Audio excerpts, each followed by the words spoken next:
अस्सलाम वालेकुम। टेट की तैयारी के लिए जमात सुवम की मुकम्मिल दरसी किताब के अहम नुकात में मैं मोहम्मद यूसुफ़ ख़ान आपका इस्तकबाल करता हूँ। इस वीडियो में हम जमात सुवम की दरसी किताब के तमाम असबाक़ के अहम नुकात का मुताला करेंगे। सबसे पहले सबक नंबर 7 ता 16 असबाक़ तक का अहम नुकात मालूम करेंगे। उसके बाद सबक नंबर 1 ता 6 इन असबाक़ के अहम नुकात को मालूम करेंगे। आइए शुरू करते हैं।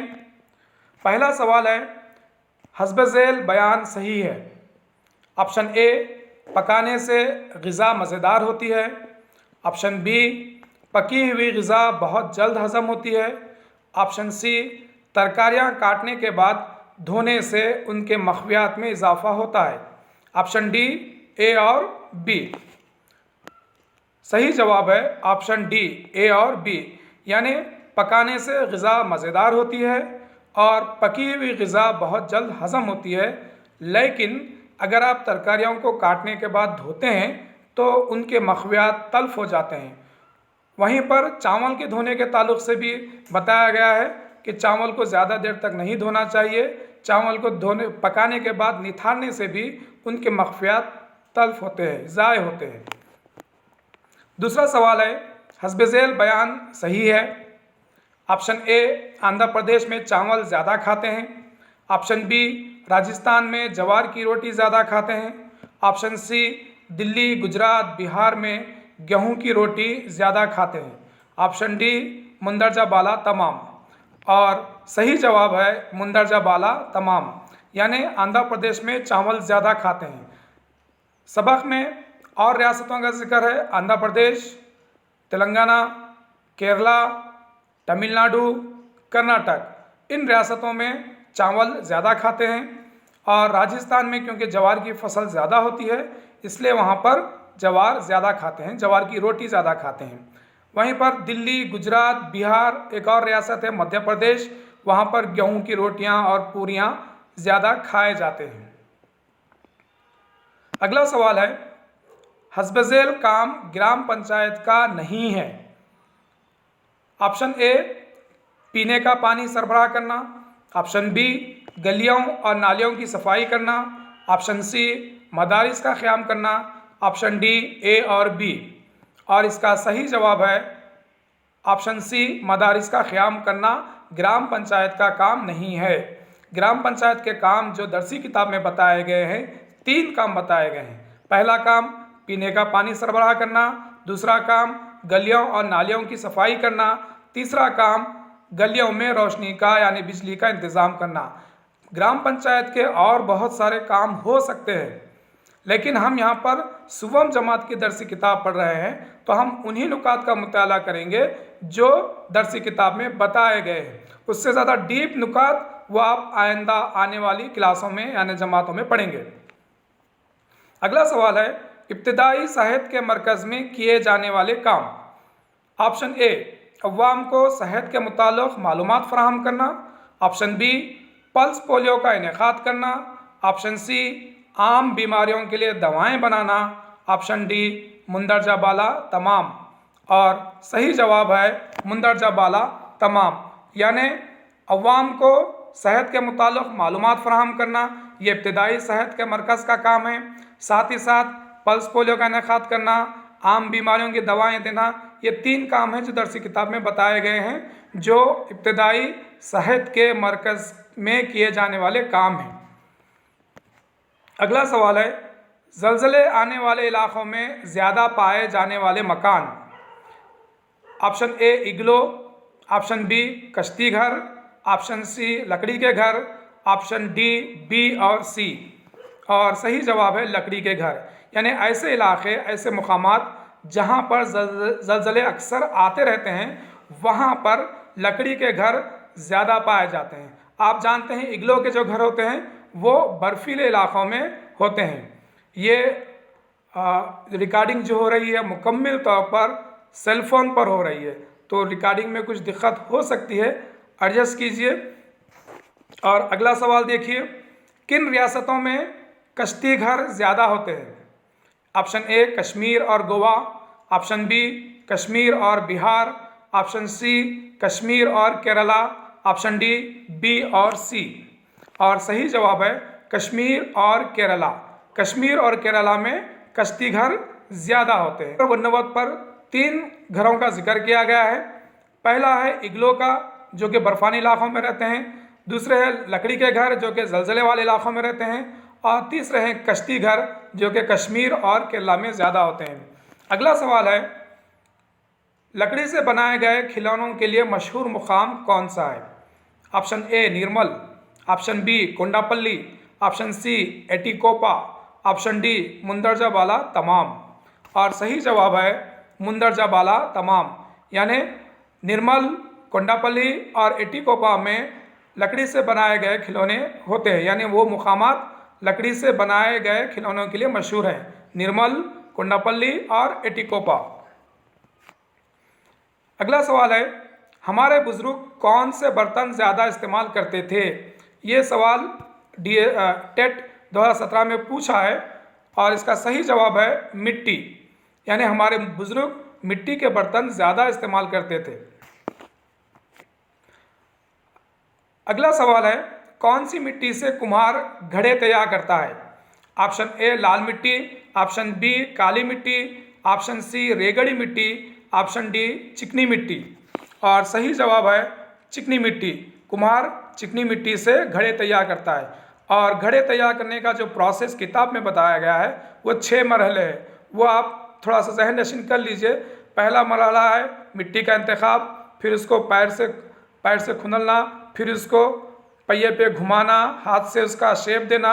चौथा काम है उसको लकड़ी के हत्थे से मारना। और 5वां काम है उन घड़ों को सूरज की रोशनी में सुखाना। और 6ठा जो मरहला है वो उनको आग में जलाना है। ये 6 मरहले हैं। मरहलों की तरतीब आगे पीछे दे सकता है। इससे पहले TRT में सवाल पूछा था उर्स के ताल्लुक से, संदल कब होता है या फूल कब चढ़ाए जाते हैं, फातिहा खानी कब होती है, तरतीब बिगाड़ के दिया था। इसी तरह से घड़े बनाने का भी तरतीब दे सकता है आगे पीछे करके। ये जो 6 मरहले हैं उनको याद कर लीजिए। पहला है मिट्टी का इंतखाब यानी चिकनी मिट्टी का। दूसरा काम है मिट्टी को पैरों से खुंदलना। तीसरा काम है पहिए पे घुमाना या हाथ से घड़े का शेप बनाना। और चौथा काम है उसको लकड़ी के हत्थे से मारकर उसको घड़े का शेप लाना। और 5वां काम है उसको सूरज की रोशनी में सुखाना। और 6वां जो मरहला है उसको आग में जलाना है। इसको थोड़ा सा याद कर लीजिए। अगला सवाल है, हस्बे ज़ैल बयान सही है? ऑप्शन ए सूती कपड़े रुई के धागे से तैयार किए जाते हैं। ऑप्शन बी आदिलाबाद रेशम के कारखानों के लिए मशहूर है। ऑप्शन सी रेशमी कपड़े रेशम के कीड़ों के रेशों से बनाए जाते हैं। ऑप्शन डी ए और सी। और सही जवाब है ए और सी। यानी सूती कपड़े रुई के धागों से बनाए जाते हैं और रेशमी कपड़े रेशम के कीड़ों के रेशों से तैयार किए जाते हैं। वहीं पर ऑप्शन बी में जो आदिलाबाद मुकाम है, आदिलाबाद रंजन, पानी के रंजन के लिए मशहूर है, जो दरसी किताब में है। यहाँ पर एक और बिट बन जाता है कि आदिलाबाद पानी के रंजन के लिए मशहूर है। अगला सवाल है, पानी में मौजूद जरासीम को मारने के लिए इस्तेमाल होता है। यहाँ पर सफ़ा नंबर 129 आना था, 111 आ गया। पानी में मौजूद जरासीम को मारने के लिए इस्तेमाल होता है। Option A sulphur dioxide, option B baking powder, option C bleaching powder, option D A और सी। और सही जवाब है ब्लीचिंग पाउडर। इसके अलावा क्लोरीन की टिकिया भी इस्तेमाल होती है और ब्लीचिंग पाउडर भी इस्तेमाल होती है, जो पानी में मौजूद जरासीम को मारने के लिए काम में आते हैं। तो सही जवाब है ब्लीचिंग पाउडर। अगला सवाल है, अब यहाँ से हम सबक नंबर 1-6 का मुताला करेंगे। हस्बे ज़ैल बयान सही है। ऑप्शन ए हर ख़ानदान का एक पस मंज़र होता है। ऑप्शन बी बच्चों में माँ बाप की शबाहत आ सकती है। ऑप्शन सी सबके चेहरे एक जैसे नहीं होते। ऑप्शन डी मुंदरजा बाला तमाम। और इसका सही जवाब है मुंदरजा बाला तमाम। यानी हर ख़ानदान का एक पस मंज़र होता है, एक मुख्तसर तारीख़ होती है, वो कहाँ से आए हैं, क्या काम करते हैं। उसी के साथ साथ बच्चों में माँ बाप की और रिश्तेदारों की शबाहत होती है, चाचा की, ताया की, फूफू की शबाहत हो सकती है। और ऑप्शन सी जो है, सबके चेहरे एक जैसे नहीं होते, यानी शबाहत चाहे कैसी भी हो, चेहरे सबके एक जैसे नहीं होते। ये 3 भी सही है। अगला सवाल है, माँ बाप, दादा दादी, उनके आबा अजदाद की तफसीलात को वाज़ेह करना क्या कहलाता है? ऑप्शन ए छोटा ख़ानदान, ऑप्शन बी मुश्तरका ख़ानदान, ऑप्शन सी ख़ानदानी पस मंज़र, ऑप्शन डी ख़ानदानी शिजरा। और इसका सही जवाब है ख़ानदानी शिजरा, यानी माँ बाप, दादा दादी और इनके आबा अजदाद के नामों की जो तफसीलात होती हैं उनको ख़ानदानी शिजरे में वाज़ेह किया जाता है। इसी के साथ साथ ऑप्शन ए जो है छोटा ख़ानदान, ऐसा ख़ानदान जिसमें माँ बाप और 1 या 2 बच्चे होते हैं उन्हें छोटा ख़ानदान भी कहा जाता है, या न्यूक्लियर ख़ानदान कहा जाता है, इनफरादी ख़ानदान कहा जाता है।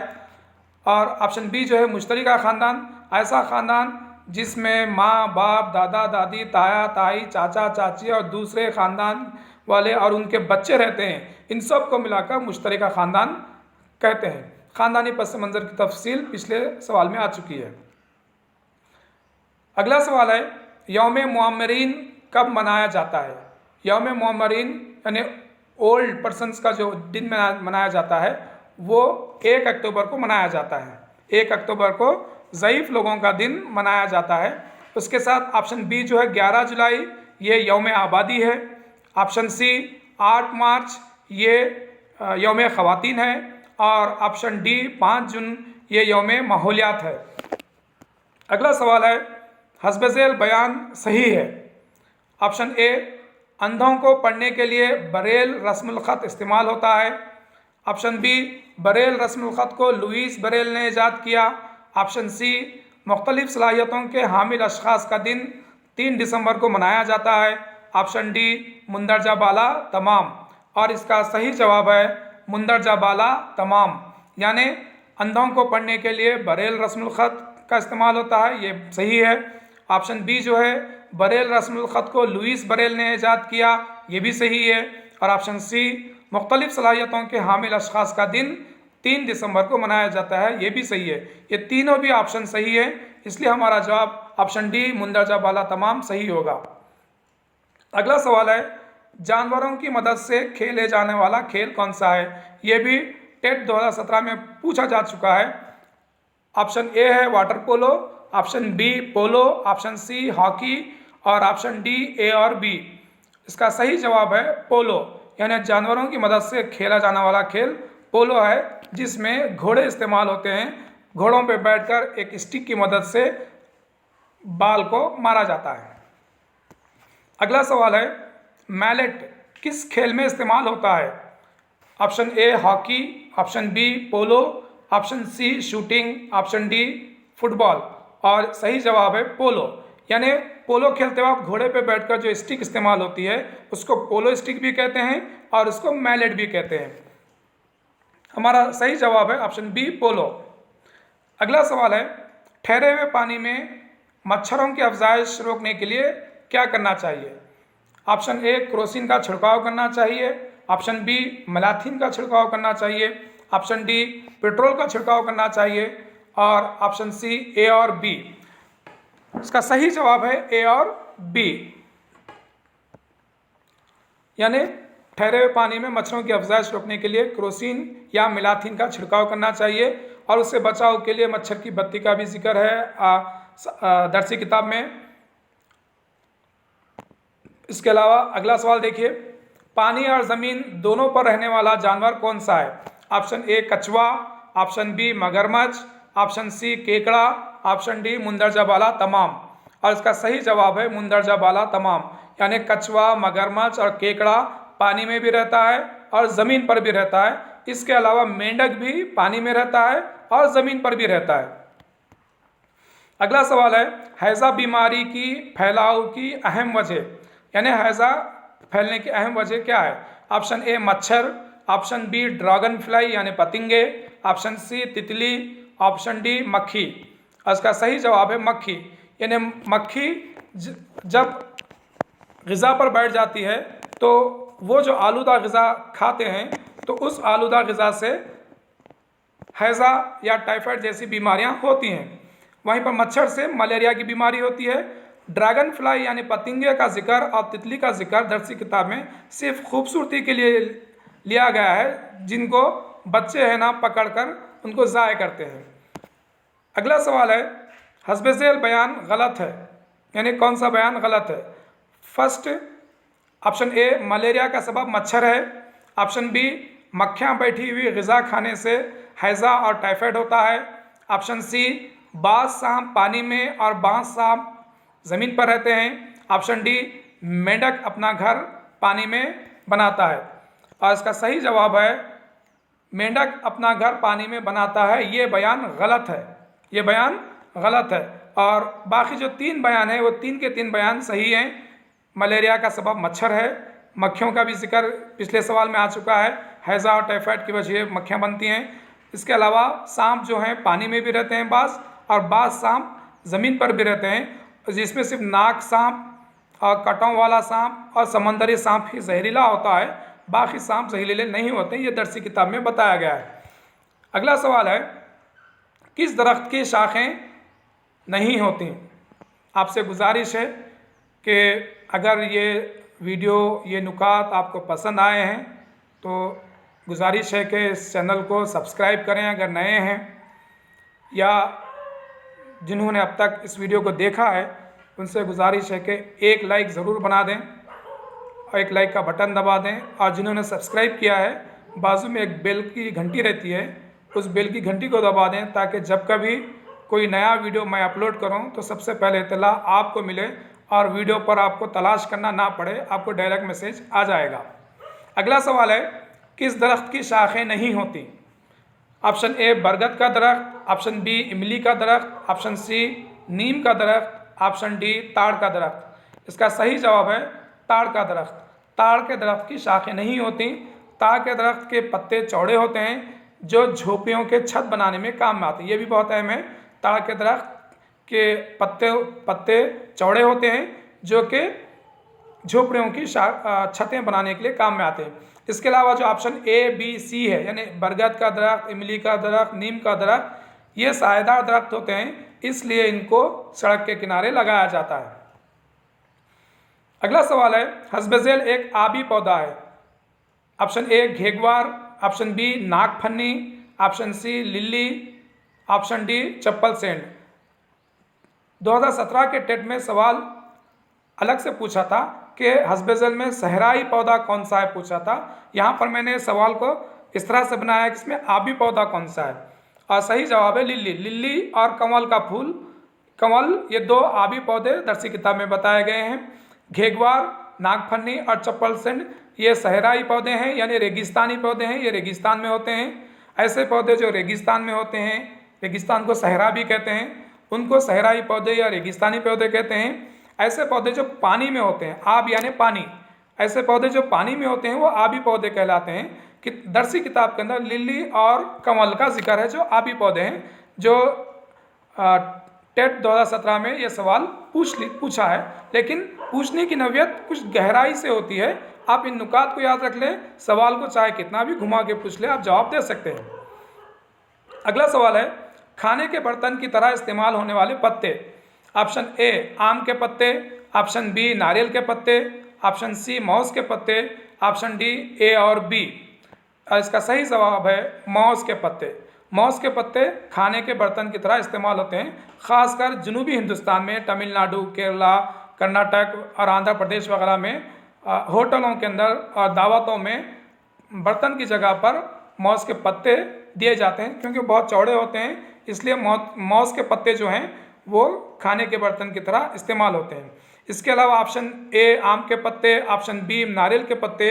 और ऑप्शन सी, मौस के पत्ते जो हैं, ये हमारे जो बिरादरान वतन हैं, गैर मुस्लिम भाई हैं, वो त्योहारों और ईदैन के मौक़ों पर अपने घरों को सजाने के लिए इस्तेमाल होते हैं।